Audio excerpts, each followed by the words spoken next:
जय हिंद दोस्तों, कैसे हैं आप लोग। क्या आप जानते हैं बांग्लादेश पाकिस्तान से कैसे अलग हुआ था? उसके बारे में नहीं जानते, चलो आज जानेंगे और सुनेंगे। दोनों देश की कितनी नुकसान हुए थे, कितने फ़ायदे हुए थे और कौन आज फ़ायदे में है और कौन नुकसान में है, और उसके बारे में जानेंगे। बड़ा इतिहास वाली बात है और हम जानेंगे ध्रुव भाई के चैनल से। अगर ओरिजिनल वीडियो देखना चाहते हो तो उनके चैनल में जाकर देख सकते हो। वीडियो के नीचे लिंक मिल जाएगा। और चलो शुरू करते हैं और देखते हैं भाई के चैनल में। और आप लोग अगर भाई के चैनल में नया पहली बार देख रहे हो तो ज़रूर सब्सक्राइब करना, भाई को आगे बढ़ाने का कुछ मौका देना ज़रूर, क्योंकि भाई पहला वीडियो और पहली बार यूट्यूब में काम करना चाह रहा है। ज़रूर भाई को मौका देना। चलो शुरू करते हैं और जानते हैं बांग्लादेश कैसे अलग हुआ था उसके बारे में। चलो शुरू करते हैं, आप लोग भी देखो। नवंबर 1971 पाकिस्तान ऑपरेशन चेंगिस खान लॉन्च करता है। इंडिया की कई एयरफील्ड्स पर बम गिराए जाते हैं पाकिस्तानी एयरफोर्स के द्वारा। अमृतसर, पठानकोट, जोधपुर, अंबाला, आगरा, श्रीनगर, टोटल में 11 एयरफील्ड्स पर हमला किया जाता है। उस शाम को प्रधानमंत्री इंदिरा गांधी रेडियो पर एक मैसेज जारी करती हैं देश की जनता के लिए। ये कहती हैं कि इंडिया के खिलाफ एक जंग छेड़ दी गई है। मैं एक खतरे के समय बोल रही हूँ। कुछ ही घंटे पहले 3 दिसंबर पाकिस्तान ने हमारे ऊपर एक हमला किया। इंडियन एयरफोर्स रिटेलिएट करती है और कुछ इस तरीके से शुरुआत होती है दोस्तों इंडिया पाकिस्तान 1971 वॉर की। एक ऐसी वॉर जिसके अंत में एक नए देश का जन्म होता है, बांग्लादेश। लेकिन क्या कारण था आखिर, क्यों हुई ये वॉर? क्यों बांग्लादेश आजादी चाहता था पाकिस्तान से, और इंडिया का क्या रोल आता है इस पूरी कहानी में? आइए समझने की कोशिश करते हैं आज के इस वीडियो में। India gave people of Bangladesh their independence. এবারের সংগ্রাম আমার মুক্তির সংগ্রাম, এবারের সংগ্রাম স্বাধীনতার সংগ্রাম। Pakistan lost half of its country. A new nation was born, Bangladesh.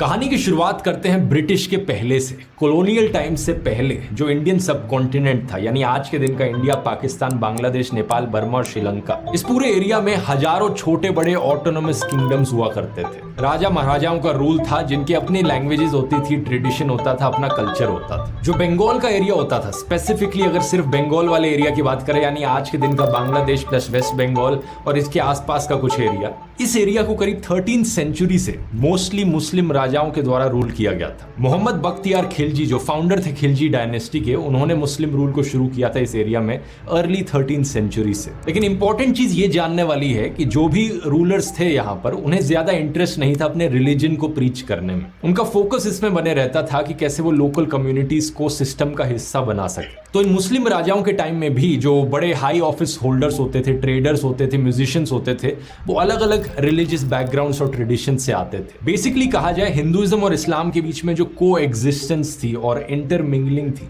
वो इस एरिया में बहुत देखी गई। इसकी वजह से जो कट्टरवाद था, एक्सट्रीमिज्म था, वो काफी हद तक कंट्रोल में रहा। समय में आगे चले तो साल 1757 में ईस्ट इंडिया कंपनी इस एरिया को टेक ओवर कर लेती है, जिसको मैंने डिटेल में इस वीडियो में समझाया है। जिसके बाद 1947 तक ब्रिटिश रूल रहता है और फिर हमें देखने को मिलता है पार्टीशन इंडिया और पाकिस्तान के बीच। As the new dominions of Pakistan and India take over their own affairs, carrying their few possessions, 1 million people become refugees overnight. साल 1940 में ही ऑल इंडिया मुस्लिम लीग के एनुअल सेशन में लाहौर रेजोल्यूशन बनाया जाता है, जिसमें डिमांड उठाई जाती है कि मुसलमानों के लिए एक सेपरेट स्टेट बनाई जाए। इनका डर ये था कि अगर एक ही देश बना रहेगा तो मुस्लिम्स माइनॉरिटी बन जाएंगे और वो डर में जिएंगे। पार्टीशन करते वक्त रिलीजियस लाइंस पर बॉर्डर्स बनाने का मतलब ये था कि जो सोशल, कमर्शियल और कल्चरल संबंध थे लोगों के बीच में, उन्हें नजरअंदाज करना पड़ता। यानी बड़ी बड़ी स्टेट्स जहां पर कॉमन कल्चर्स थे, भाषाएं एक बोली जाती थी, उन्हें भी बांटा गया पार्टीशन की वजह से, बस इसलिए क्योंकि धर्म के नाम पर लोगों को डिवाइड करना है। इसके दो सबसे बड़े एग्जाम्पल हैं पंजाब और बंगाल। पंजाब का कुछ हिस्सा पाकिस्तान में गया, कुछ हिस्सा इंडिया में रहा, और सेम विद बंगाल, कुछ हिस्सा इंडिया में, कुछ हिस्सा पाकिस्तान में। लेकिन बांटने का मतलब ये नहीं था कि इनके कल्चर अलग अलग हो जाएंगे। जो दो हिस्सों को बांटा गया, वहाँ के लोग सेम भाषा में बात करते थे,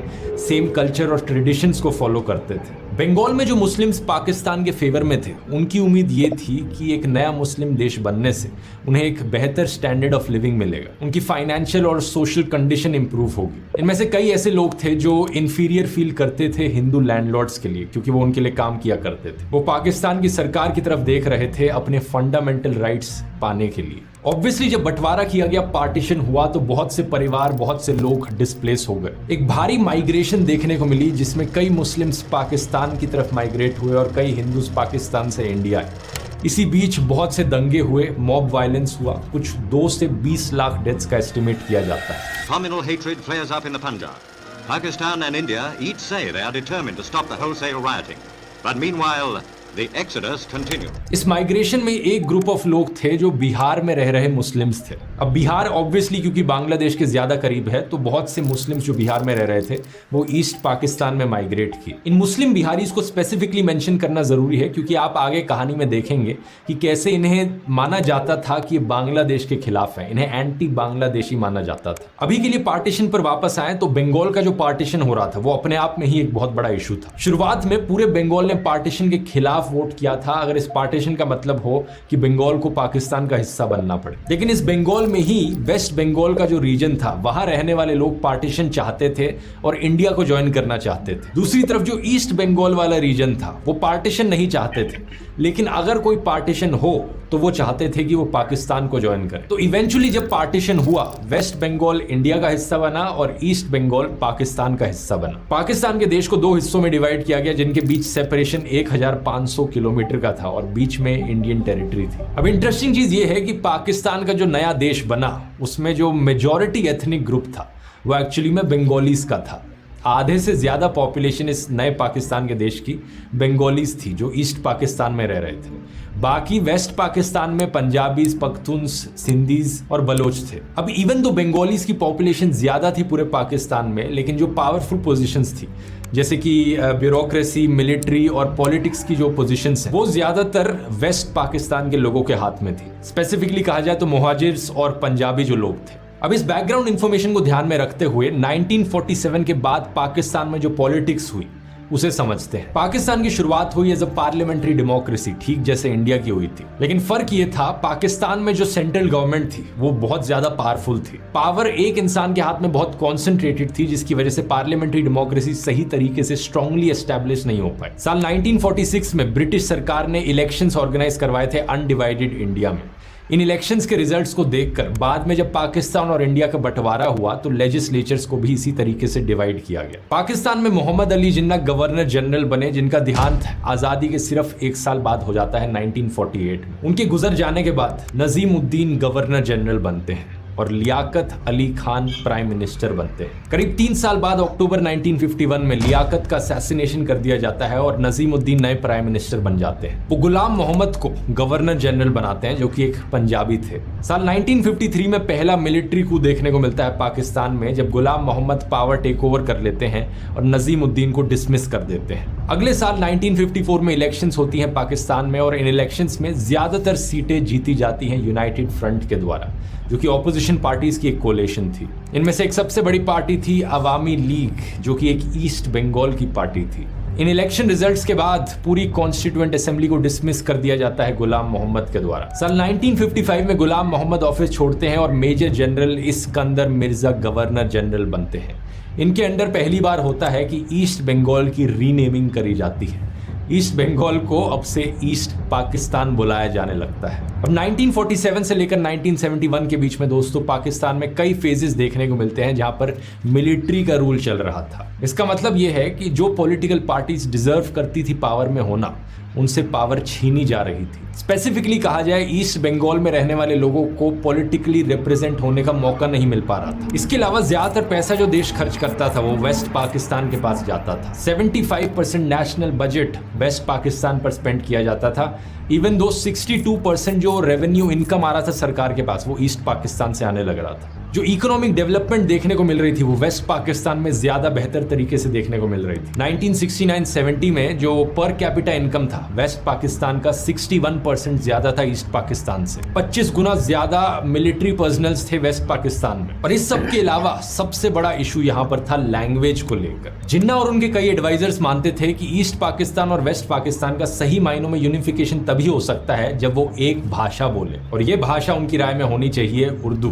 तो वेस्ट पाकिस्तान के रूलर्स के द्वारा यहाँ पर उर्दू इम्पोजिशन देखने को मिला कि भाई जबरदस्ती है, हर किसी को उर्दू में ही बात करनी पड़ेगी। ऑफिशियल कामों के लिए आर्मी में हम हर जगह उर्दू में ही बात करेंगे सिर्फ। लेकिन ऑब्वियसली ईस्ट पाकिस्तान में रहने वाले जो लोग थे वो ईस्ट बंगाली थे, बंगाली भाषा बोलते थे।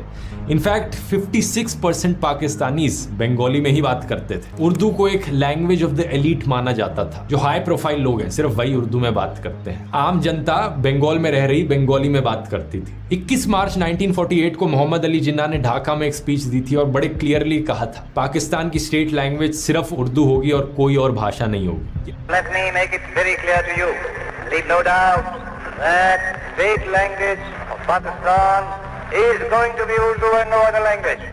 ये सब सुनकर बंगाल में रहने वाले लोग बड़े आउटरेज्ड हो गए। इवेंचुअली इस उर्दू इम्पोजिशन की वजह से शुरुआत हुई बंगाली लैंग्वेज मूवमेंट की। 21 फरवरी 1952 एक बड़ा प्रोटेस्ट ऑर्गेनाइज करवाया जा रहा था इस लैंग्वेज मूवमेंट के द्वारा। स्टूडेंट्स का एक बड़ा ग्रुप और पॉलिटिकल एक्टिविस्ट इकट्ठे हुए प्रोटेस्ट करने के लिए प्रोविंशियल असेंबली के सामने। पाकिस्तान की आर्मी ने इन पर ओपन फायर कर दिया, 5 लोग मारे गए। और आज के दिन तक 21 फरवरी को सेलिब्रेट किया जाता है as the language martyrs day Bangladesh में। साल 1999 में बाद में जाकर यूनेस्को ने कहा था कि 21 फरवरी अब से इंटरनेशनल मदर टंग डे भी मनाया जाएगा। इसके रिस्पॉन्स में 2 साल बाद जाकर 1954 में बंगाली को फाइनली कहा गया कि एक ऑफिशियल स्टेटस दे देते हैं। 1956 में बंगाली को एक स्टेट लैंग्वेज भी बना दिया गया। लेकिन लोगों के अंदर जो फीलिंग थी बंगाली कल्चर और लैंग्वेज को लेकर वो और मजबूत बन चुकी थी। ऐसे इंसिडेंट्स ने एक बड़ा इंपैक्ट डाला आने वाले सालों में। साल 1965 में इंडिया पाकिस्तान के बीच में वॉर होती है और इस वॉर के बाद ईस्ट पाकिस्तान एक कमजोर डिफेंस के साथ रह जाता है। जो इकोनॉमिक और पॉलिटिकल इम्बैलेंस था ईस्ट पाकिस्तान और वेस्ट पाकिस्तान में वो इस वॉर के बाद और उभर के आने लगता है। इसी रीजन से एक 6 पॉइंट डिमांड उठाई जाती है ईस्ट पाकिस्तान के इकोनॉमिक डेवलपमेंट को लेकर। ये डिमांड उठाते हैं शेख मुजीबुर रहमान जो कि अवामी लीग पॉलिटिकल पार्टी के एक फाउंडिंग लीडर थे। इस डिमांड के 6 पॉइंट्स देश हिला देने वाले होते हैं। सबसे पहला पॉइंट ही इसमें लिखा गया था कि पाकिस्तान को एक फेडरेशन स्टेट बनाया जाए और जो ईस्ट पाकिस्तान का रीजन है उसे और ज्यादा ऑटोनॉमी दी जाए। जो रिसोर्सेज है ईस्ट पाकिस्तान के अंदर वो ईस्ट पाकिस्तान की सरकार को दिए जाए। 2 सेपरेट करेंसीज हो पाकिस्तान में, एक वेस्ट पाकिस्तान के लिए, एक ईस्ट पाकिस्तान के लिए। ईस्ट पाकिस्तान के अपने इंडिपेंडेंट फॉरेन रिजर्व्स हो, इनफैक्ट एक सेपरेट मिलिट्री फोर्स भी हो।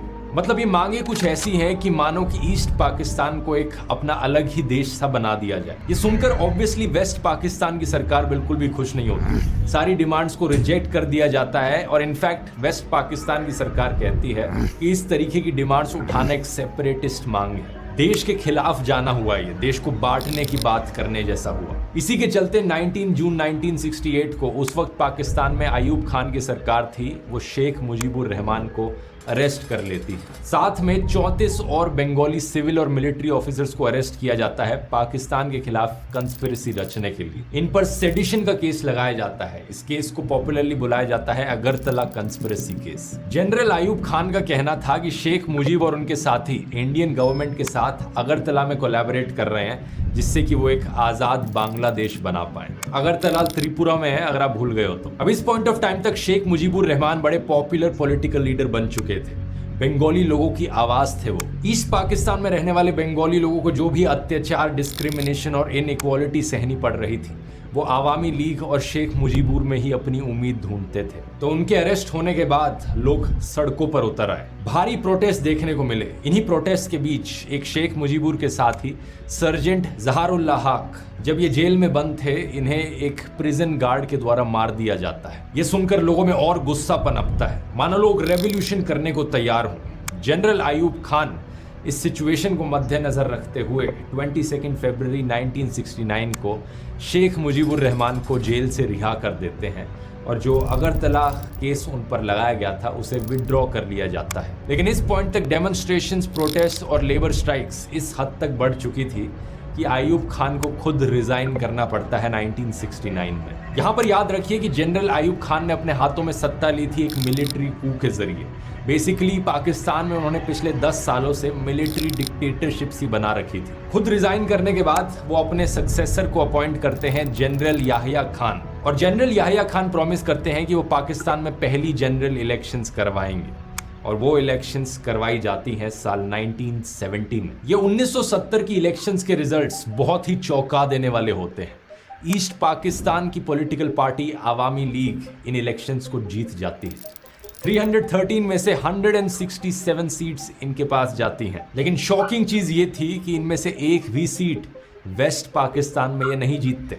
पाकिस्तान का लेजिस्लेचर कुछ ऐसे था कि 313 में से 169 सीट्स ईस्ट पाकिस्तान में थी और बाकी वाली वेस्ट पाकिस्तान में थी। तो आवामी लीग ने 313 में से 167 जीती, यानी ईस्ट पाकिस्तान में ऑलमोस्ट हर सीट जीत ली, लेकिन वेस्ट पाकिस्तान में एक भी सीट नहीं जीती।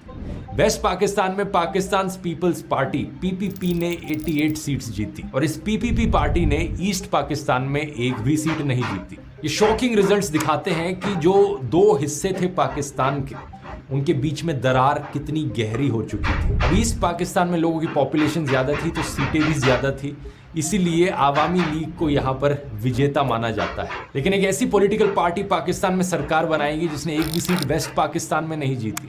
जो वेस्ट पाकिस्तान के पॉलिटिकल एलिट्स हैं उनके इंटरेस्ट से बिल्कुल भी मैच नहीं होता। इन इलेक्शन रिजल्ट्स को देखकर जो पीपीपी के लीडर थे उस वक्त, जुल्फिकार अली भुट्टो, वो आर्मी ऑफिशियल्स और जनरल याहिया खान के साथ मिलते हैं और डिस्कस करते हैं कि कैसे नेशनल असेंबली को कैंसिल कर देना चाहिए। लिटरली उनकी मर्जी के इलेक्शन रिजल्ट्स नहीं आए तो इन इलेक्शंस के रिजल्ट्स को खारिज कर दो, और जनरल याहिया खान एग्जैक्टली यही करते हैं। 1 मार्च 1971 को कैंसिलेशन की अनाउंसमेंट करी जाती है कि जो भी इलेक्शन रिजल्ट आए हैं वही खत्म समझो। ये सुनकर ईस्ट पाकिस्तान में हल्ला मच जाता है। वहां के लोग कहते हैं कि ये क्या मजाक चलने लग रहा है, ये कोई डेमोक्रेसी हुई? हमने वोट दिया, हमारी मर्जी की पार्टी जीती, और क्योंकि तुम्हें पसंद नहीं आ रहा तुम इलेक्शंस को कैंसिल कर दोगे उठाकर। सड़कों पर फिर से भारी प्रोटेस्ट उतरते हैं और इस बारी आजादी के नारे लगाए जाते हैं। वो कहते हैं कि अगर तुम्हें हमारे लीडर्स को इलेक्ट करने में इंटरेस्ट ही नहीं है तो बाहर निकलो साइड में, हमें आजादी दो, हम अपना अलग से देश बनाएं। ये फाउंडेशन है दोस्तों बांग्लादेशी लिबरेशन वॉर की। इस पॉइंट तक आते आते ईस्ट पाकिस्तान में रहने वाले लोग इस्लाम को एज ए यूनिफाइंग फैक्टर नहीं देखते थे, बल्कि वो अपनी बंगाली एथनिसिटी को ज़्यादा इंपॉर्टेंस देते थे। वो चाहते थे एक सेक्युलर डेमोक्रेटिक सोशलिस्ट स्टेट बने जिसमें बंगाली एथनिसिटी यहाँ पर मेन चीज़ हो। यहीं से ही ये कंट्री का नाम आया है बांग्लादेश, बंगाली लोगों का देश। 7 मार्च 1971 कैंसिलेशन के ऑर्डर्स दिए जाने के बाद आवामी लीग पॉलिटिकल पार्टी जनता के सपोर्ट में उतरती है और कहती है कि यहाँ पर हम नॉन कोऑपरेशन मूवमेंट चालू करेंगे। वेस्ट पाकिस्तान में बैठी सरकार को कुछ भी कह लेने दो, हम उनकी सुनने ही नहीं वाले। शेख मुजीब यहाँ पर एक बहुत ही जबरदस्त स्पीच देते हैं रेस कोर्स के ग्राउंड पे, एक बड़ी ही ऐतिहासिक स्पीच। बांग्लार मानुष मुक्ति चाहे, बांग्लार मानुष बाँचते चाहे, बांग्लार मानुष तारा आज अधिकार चाहे। नारे लगाए जाते हैं, our struggle is for our freedom, our struggle is for our independence, जय बांग्ला। এবারে সংগ্রাম আমাদের মুক্তির সংগ্রাম, এবারে সংগ্রাম স্বাধীনতার সংগ্রাম। अब इस पॉइंट पर दोस्तों जो ईस्ट पाकिस्तान में रहने वाले बंगाली लोग थे और जो उर्दू स्पीकिंग बिहारी लोग थे जिनका मेंशन मैंने वीडियो के शुरू में किया था, इनके बीच में तनाव बढ़ने लगता है, क्योंकि जो बिहार से उर्दू स्पीकिंग लोग आए थे उन्हें प्रो पाकिस्तान देखा जा रहा था, प्रो वेस्ट पाकिस्तान, क्योंकि वो उर्दू में बात करते थे और जनरली वो वेस्ट पाकिस्तान के सपोर्ट में रहते थे। तो कई अटैक्स देखने को मिले प्रोटेस्ट के बीच में बिहारी कम्युनिटीज़ के अगेंस्ट। और मार्च 1971 में पाकिस्तान की आर्मी इसे एज एन एक्सक्यूज यूज करती है इंटरवीन करने के लिए। पाकिस्तानी आर्मी कुछ प्रो पाकिस्तान बंगालीज को अपने ऑपरेशंस के लिए रिक्रूट करती है। ये भी एक बड़ी इंटरेस्टिंग चीज है। ऐसा नहीं था कि हर कोई जो ईस्ट पाकिस्तान में था वो अपने लिए एक आजाद देश देखना चाहता था। स्पेशली एक पॉलिटिकल पार्टी थी जमात इस्लामी, उसके पॉलिटिकल लीडर्स और सपोर्टर्स एक्चुअली में वेस्ट पाकिस्तान की सरकार को सपोर्ट करते थे, तो उन्होंने पाकिस्तानी आर्मी के साथ कोलैबोरेट किया। 10 और 13 मार्च के बीच में पाकिस्तान इंटरनेशनल एयरलाइंस की सारी इंटरनेशनल फ्लाइट्स को कैंसिल कर दिया जाता है और उन्हें अर्जेंटली कहा जाता है कि वो ढाका में फ्लाई करें। कुछ सरकारी पैसेंजर्स को ले जाकर फ्लाई किया जा रहा है वहाँ पर। कौन है ये लोग? ये है पाकिस्तानी सोल्जर्स जिन्होंने सिविलियन ड्रेसेस पहन रखी हैं एक ऑपरेशन चलाने के लिए। मीनवाइल ईस्ट पाकिस्तान में प्रोटेस्टर्स ने अपने आप को ऑर्गेनाइज कर लिया है। जो बंगाली नेशनलिस्ट हैं उन्होंने अपनी खुद की एक आर्मी बना ली है जिसे मुक्ति बाहिनी कहा जा रहा है, मतलब द फोर्स ऑफ इंडिपेंडेंस। मुक्ति बाहिनी गुरिल्ला ऑपरेशंस कंडक्ट करती है वेस्ट पाकिस्तान की आर्मी के खिलाफ जो ईस्ट पाकिस्तान में मौजूद है। यहाँ पर इंडियन आर्मी का भी कंट्रीब्यूशन आता है क्योंकि इंडियन आर्मी मुक्ति बाहिनी की फोर्सेस को ट्रेनिंग प्रोवाइड करती है गुरिल्ला वॉरफेयर में। इसके रिस्पॉन्स में वेस्ट पाकिस्तान एक east Pakistan central peace committee बनाता है, शांति बाहिनी। बड़ा ही आयरॉनिक नाम है क्योंकि शांति बाहिनी ढेर सारे वॉर क्राइम्स करती है। हजारों सिविलियंस को मारा जाता है, औरतों पर अत्याचार होते हैं और स्पेसिफिकली इंटेलेक्चुअल जो लोग हैं उन्हें टारगेट करके मारा जाता है। टीचर्स, स्कॉलर्स और सोशल एक्टिविस्ट, इन्हें बुद्धिजीवी बुलाया जाता था। इस पॉइंट ऑफ टाइम तक लॉ एंड ऑर्डर का पूरी तरीके से सत्यानाश हो चुका होता है ईस्ट पाकिस्तान में। बंगालीज ने सारी इंस्ट्रक्शंस फॉलो करनी बंद कर दी हैं जो भी पाकिस्तान से आ रही है। 25 मार्च 1971 वेस्ट पाकिस्तान की सरकार एक भयानक जेनोसाइड प्लान करती है, ऑपरेशन सर्च लाइट। इसका ऑब्जेक्टिव होता है कि जो भी पॉपुलर लोग बांग्लादेश की आज़ादी की मांग कर रहे हैं उन्हें पकड़ पकड़ के मार डालो। 25 मार्च की रात को हजारों पाकिस्तानी आर्मी के ट्रूप्स ढाका में मार्च करते हैं। शेख मुजीबुर रहमान को अरेस्ट कर लिया जाता है और वेस्ट पाकिस्तान ले जाया जाता है। लेकिन इस अरेस्ट से पहले शेख मुजीबुर ने ईस्ट पाकिस्तान को एक इंडिपेंडेंट कंट्री डिक्लेयर कर दिया था। उन्होंने कहा था अब से हम पाकिस्तान का हिस्सा नहीं है, अब से हम बांग्लादेश हैं। इस डिक्लेरेशन को एक ट्रांसमीटर के द्वारा किया गया था। ट्रांसमिशन को होने में कुछ घंटे का समय लगा था, तो मिडनाइट क्रॉस हो चुकी थी।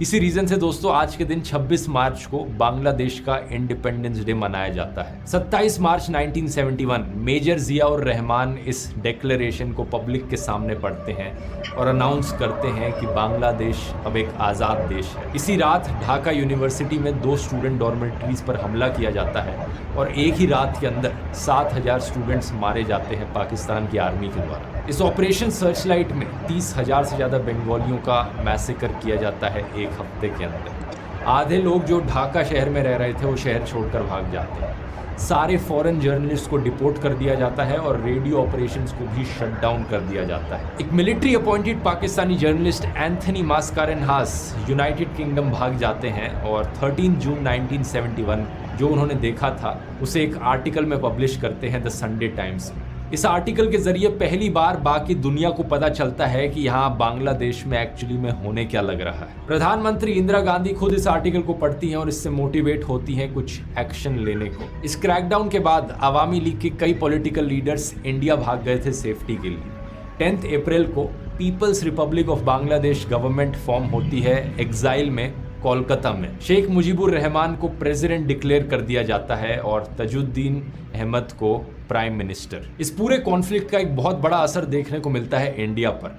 1971 की जो ऑटम थी उस एक सीजन में 10 मिलियन से ज्यादा रेफ्यूजीज बॉर्डर क्रॉस करके इंडिया भागते हैं। प्रधानमंत्री इंदिरा गांधी यहाँ पर सोचती हैं मिलिट्री का इस्तेमाल करके इस वॉर में हिस्सा लेकर इन लोगों को बचाना ज्यादा इकोनॉमिकली फीजिबल होगा एज कम्पेयर टू इन 10 मिलियन रेफ्यूजीज की हम सहायता करने की कोशिश करें। हमारे पास इतने पैसा नहीं होंगे। 28 अप्रैल 1971 इंदिरा गांधी जनरल सैम मानेकशॉ को कहती हैं कि वो जंग की तैयारियां करें, ईस्ट पाकिस्तान में एंट्री करने के लिए रेडी हो। जनरल सैम मानेकशॉ इतने कॉन्फिडेंट नहीं थे इनिशियली कि इतने कम टाइम में इंडिया प्रिपेयर्ड हो सकता है और इस जंग को जीत सकता है, तो वो शुरू में रिजेक्ट कर देते हैं और ऑफर करते हैं रिजाइन करने को। लेकिन इंदिरा गांधी अपना कॉन्फिडेंस उन पर बनाए रखती हैं और उन्हें पूरी आज़ादी देती हैं कि जब उन्हें ठीक लगे तभी ऑपरेशन किया जाए। उनके काम की शुरुआत होती है मुक्ति बाहिनी को ट्रेनिंग प्रोवाइड करने से। जुलाई 1971 तक आते आते इंदिरा गांधी ने एक्चुअली में ईस्ट पाकिस्तान को ईस्ट पाकिस्तान बुलाना बंद कर दिया है। अब वो इसे बांग्लादेश करके पुकारती है। वैसे अभी भी कोई कॉन्फ्लिक्ट नहीं देखने को मिला है इंडिया और पाकिस्तान के बीच में डायरेक्टली। ये सिर्फ 3 दिसंबर 1971 को जाकर ही होता है कि पाकिस्तान ऑपरेशन चेंगिस खान लॉन्च करता है और इंडिया के एयरफील्ड्स पर हमला बोल देता है। पाकिस्तान को डर था कि इंडिया किसी भी वक्त मिलिट्री का इस्तेमाल करके इस वॉर में इंटरवीन कर सकता है और बांग्लादेश को आज़ाद करने में मदद कर सकता है, तो वो सोचते हैं कि क्यों ना हम ही पहले उन पर हमला कर दें। लेकिन ऑब्वियसली ये स्ट्रैटेजी किसी काम की नहीं होती, क्योंकि इंडिया की जो मिलिट्री स्ट्रैटेजी थी और मिलिट्री पावर थी वो कहीं ज्यादा बेहतर होती है पाकिस्तान के कंपैरिजन में। इंडिया का रिस्पॉन्स था कि वेस्ट पाकिस्तान में एक डिफेंसिव मिलिट्री स्ट्रैटेजी चले और ईस्ट पाकिस्तान में एक कोऑर्डिनेटेड ऑफेंसिव थ्रस्ट हो, यानी सोल्जर्स को ग्राउंड पर भेजा जाए। इंडिया की वॉर में एंट्री करते ही पाकिस्तान यूनाइटेड नेशंस को अपील करता है कि इंडिया को सीज फायर करने के लिए फोर्स किया जाए। यूनाइटेड नेशंस का सिक्योरिटी काउंसिल 4 दिसंबर को असेंबल करता है। बड़ी लंबी चर्चा चलती है। उस वक्त यूएसए पाकिस्तान के फेवर में ज्यादा था और सोवियत यूनियन इंडिया के फेवर में ज्यादा था। तो यूएस, चाइना और यूके एक्चुअली में सपोर्ट करते हैं कि इंडिया इमीडिएटली सीज फायर कर दे और अपने ट्रूप्स को विड्रॉ कर ले। लेकिन सोवियत यूनियन इस रेजोल्यूशन को वीटो कर देता है 2 बार। और बंगालीज के खिलाफ जो एट्रोसिटीज हो रही थी उन्हें ध्यान में रखकर बाद में जाकर यूके और फ्रांस भी वोट करने से एब्सटेन कर देते हैं। 6 दिसंबर 1971 भूटान पहला देश बनता है बांग्लादेश को ऑफिशियली रिकॉग्नाइज करने वाला। इसी दिन इंडिया भी बांग्लादेश को ऑफिशियली रिकॉग्नाइज कर लेता है। 12 दिसंबर तक आते आते इंडिया पाकिस्तान के बीच वॉर में पाकिस्तान एक बहुत बड़ी हार को अपने सामने देख रहा है। पाकिस्तान के डेप्यूटी प्राइम मिनिस्टर और फॉरेन मिनिस्टर जुल्फिकार अली भुट्टो जल्दी से न्यूयॉर्क जाते हैं अमेरिका के साथ डिस्कस करने के लिए इस तरीके से यहाँ पर एक सीज फायर का केस बनाया जा सके। 4 दिन लगते हैं इस प्रपोजल को फाइनलाइज करने में, लेकिन तब तक ईस्ट पाकिस्तान में पाकिस्तान की मिलिट्री ऑलरेडी सरेंडर कर चुकी होती है। ये वॉर खत्म हो जाती है। जुल्फिकार अली भुट्टो फ्रस्ट्रेशन में आकर यूनाइटेड नेशंस में अपनी स्पीच रोककर काउंसिल छोड़कर चले जाते हैं। ये वीडियो उनका आप यहाँ पर देख सकते हैं। Why should I waste my time here in the Security Council? I'm going.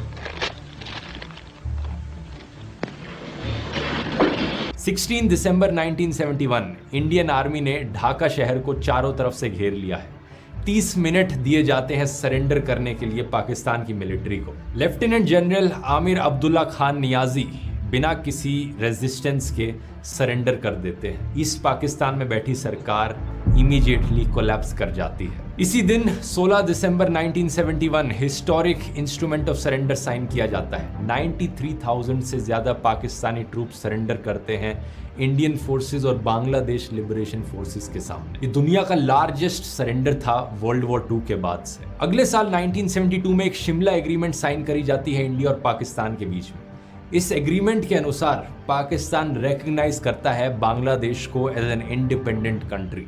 लेकिन पाकिस्तान को ये करने के बदले क्या मिलता है? इंडिया प्रॉमिस करता है पाकिस्तान को कि जो 93,000 पाकिस्तान के प्रिजनर्स ऑफ वॉर हैं उन्हें वापस पाकिस्तान रिलीज कर दिया जाएगा 5 महीने के अंदर अंदर। और जो 13,000 स्क्वायर किलोमीटर जमीन इंडियन ट्रूप्स ने वेस्ट पाकिस्तान में कब्जा ली थी उसे भी इंडिया वापस कर देगा वेस्ट पाकिस्तान को। कुछ इस तरीके से दोस्तों जन्म होता है एक नए देश का, बांग्लादेश।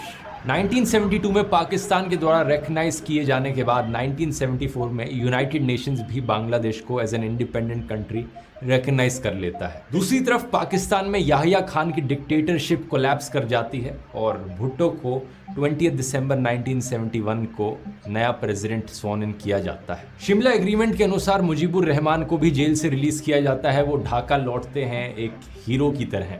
1973 में जब इलेक्शंस होती हैं बांग्लादेश में लैंडस्लाइड मेजॉरिटी के साथ वो इलेक्शंस जीतते हैं। अवामी लीग उनकी पॉलिटिकल पार्टी पावर में आती है, लेकिन अनफॉर्चुनेटली कहानी में यहाँ इतनी कोई हैप्पी एंडिंग नहीं है इस पॉइंट ऑफ टाइम पर। क्योंकि बात क्या है दोस्तों, जिस प्रॉब्लम से पाकिस्तान सफर कर रहा था, कॉन्स्टेंटली मिलिट्री डिक्टेटरशिप्स, उसी प्रॉब्लम से कुछ हद तक बांग्लादेश भी अब सफर करने लगता है। मुजीबुर रहमान एक सेक्युलर आदमी थे जिन्होंने जमात इस्लामी पर बैन लगा दिया था। उन्होंने सारी पॉलिटिकल पार्टीज पर बैन कर दिया जो धर्म के आधार पर बनी थी पावर लेने के बाद। लेकिन 15 अगस्त 1975 को शेख मुजीबुर रहमान को असैसिनेट कर दिया जाता है उनके पूरे परिवार के साथ। सिर्फ उनकी 2 बेटियां जिंदा बचती हैं जो उस वक्त जर्मनी में थी। ये कहानी को मैं बहुत शॉर्ट में बता रहा हूँ क्योंकि और बहुत सारी कॉम्प्लेक्सिटीज इन्वॉल्व हैं यहाँ पर।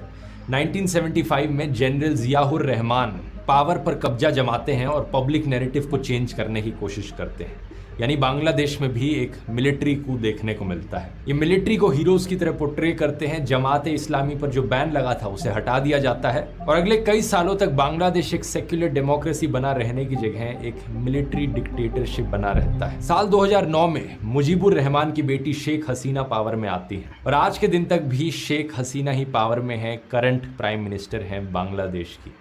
अवामी लीग रूलिंग पार्टी है। इस पूरी कहानी में क्या लेसन आपको सीखने को मिलता है, नीचे कमेंट्स में लिखकर बताओ। आपकी राय में क्या लेसन सीखा आपने इस पूरी कहानी से? मेरी राय में एक बड़ा लेसन जो यहाँ पर सीखने को मिलता है इस बांग्लादेश की स्टोरी से, वो लैंग्वेज इम्पोजिशन का है। शायद अगर जिन्ना ने उर्दू भाषा को इस तरीके से इम्पोज करने की कोशिश ना करी होती और बंगाली लोगों को एक बराबर ट्रीट किया होता वेस्ट पाकिस्तान के लोगों के, तो शायद कभी बांग्लादेश देश एग्जिस्ट ही ना करता। या फिर ये फिर भी होता क्योंकि ज्योग्राफिकली ये दोनों रीजन्स इतने अलग हैं एक दूसरे से, कल्चर इनके इतने अलग हैं कि यूनाइटेड रहना बहुत ही मुश्किल था। आज के दिन कहना बड़ा मुश्किल है कि क्या होता, लेकिन फ्यूचर में सीख ज़रूर ली जा सकती है। वीडियो पसंद आया, ऐसे ही और हिस्टोरिकल वीडियोस देख सकते हैं। इंदिरा गांधी की 1975 वाली इमरजेंसी वाला वीडियो ज़रूर रेकमेंड करूँगा, इसके बाद आप जाकर देख सकते हैं यहाँ क्लिक करके। बहुत बहुत धन्यवाद। कहानी वाली बात है, कैसे लगा आप लोग को? आप लोग भी देख के ज़रूर बताना कमेंट में। ये 1971 से कितना मतलब इसके बीच में कितना तक होके चला गया, कितने लोग मरे हैं। अरे ये सब लड़ाई में तो लोग मरते हैं और क्या, बड़े लोग कहाँ मरते, सब जनता मरते हैं। और क्या करेंगे उसके बारे में और क्या बताएंगे? जो दुरुबाई बताए उसमें सुन के भी हमारा कई बातों में आग भर आया। इसी तरह की बात है और आखिरकार सच्चाई है। आज पाकिस्तान कहाँ नीचे गिरा हुआ बड़ा है, बांग्लादेश बहुत कुछ कर लिया अभी 20-25 साल में, बहुत कुछ आगे बढ़ गया और बहुत कुछ बना भी लिया है, आज बहुत आगे है। सच्चाई होती है, हमेशा सच्चाई का साथ दो, आगे बढ़ना पीछे ये तो बात की बात है, लेकिन सच्चाई के साथ दोगे तो कभी पीछे नहीं जाओगे, हमेशा आगे ही बढ़ोगे। आगे नहीं बढ़ोगे तो दुनिया याद रखेगी नहीं सच्चाई का साथ दिया था उसने। और आप लोग को कैसे लगा है कमेंट में ज़रूर बताना। और भाई के चैनल में पहली बार देखा तो ज़रूर सब्सक्राइब करना और मिलेंगे।